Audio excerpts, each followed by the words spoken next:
I'm really excited. I've been having a great time studying for the LSAT. It sort of just had this aha moment on terms of it's really just this big puzzle of self-management, which I feel really good at doing, especially being a professional dancer, considering adrenaline, timing, fatigue management, health, all of that's going really well. And then the other portion of it, speed, like speed keeps coming up.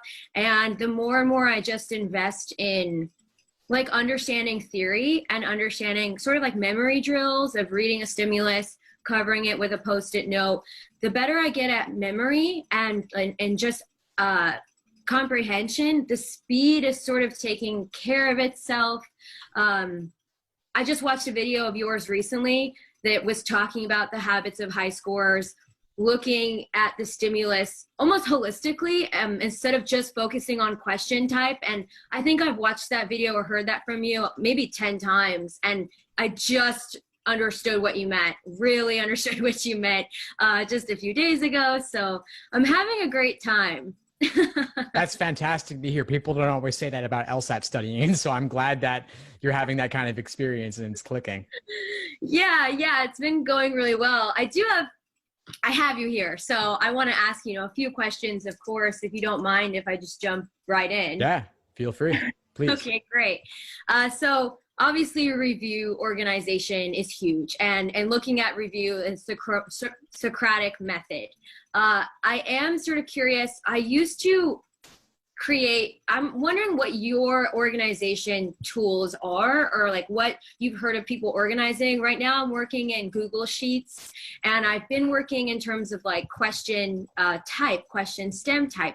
But the deeper I get into the LSAT prep, the deeper I'm wanting to look at my review in strictly that Socratic way. So I was sort of thinking of having one base being question type, and then the other axis being where it went wrong, misunderstanding the stimulus or misunderstanding an answer choice, maybe misunderstanding the task at hand. And I'm thinking if I can do a combination of question type with that and plug in there, and then I'm wondering if that's easy to read. What are your thoughts on organizing that?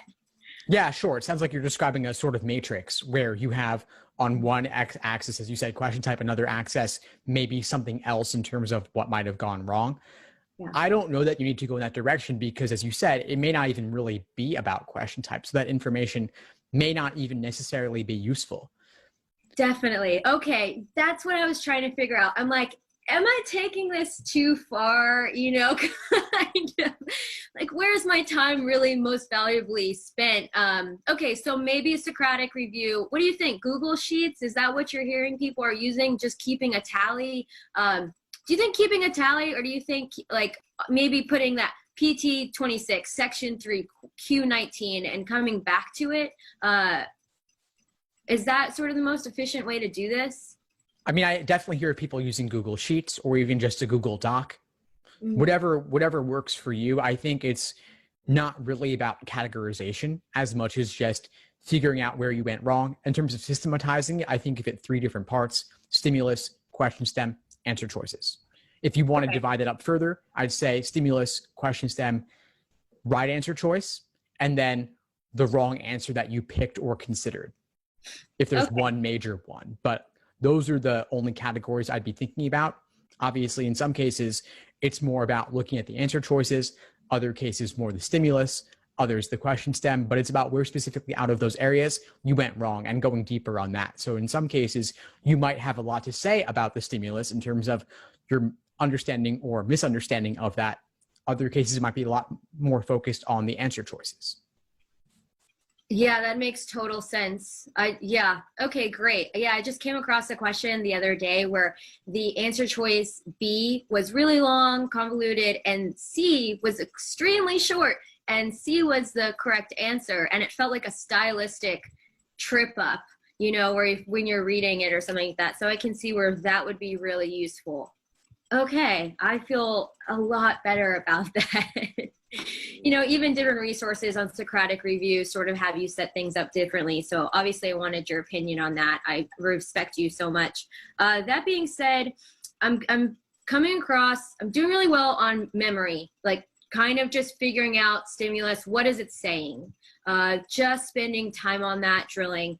I am coming across issues, and I feel like I understand conditionals, basic understanding, but I'm coming across, on those Q22s when it's just conditional after conditional. I'm feeling that I'm very slow, and I'm having a hard time figuring out what is the most important information. I've heard to shorten. Instead of coffee bean prices are rising, you're like, okay, C, B, to shorten it. I'm having a hard time even figuring out how to shorten and create those symbols when I'm reading those long stimulus. Is that just going to take practice? What do you think about that? Yeah, it's a good question. It's sometimes tough because you can overdo it in terms of like 4 capital letters for one variable. That's what's happening to me. Yeah. So it's really a matter of, if I think, practice in developing your own shorthand. I typically recommend doing less when possible, but you also want to be careful to draw distinctions. And so coffee bean versus coffee shop could be 2 different things. If you just do C for both, that's obviously going to get confusing. So I focus more on the unique part, like beans versus shop. Oh, I love that idea of like the unique part. Yeah, gosh, it just reminds me so much of something you said about looking for the overlap. It's almost the opposite of when I'm trying to figure out how to diagram. Like obviously you don't want to diagram every single question, but even being able to diagram it is what I'm coming across. So yeah, finding those unique portions of what they're talking about and trying to shorten it to that. I would love to spend time on that. Okay. That helps a lot too.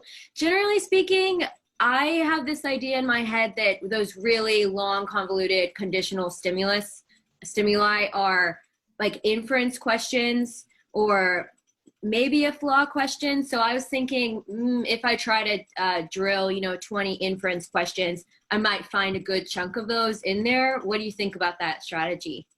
Yeah, so if you want to focus on this particular skill set or task of diagramming formal logic and logical reasoning, yeah, you're going to see a lot of it in inference questions specifically. That's probably the number 1 area I would focus on.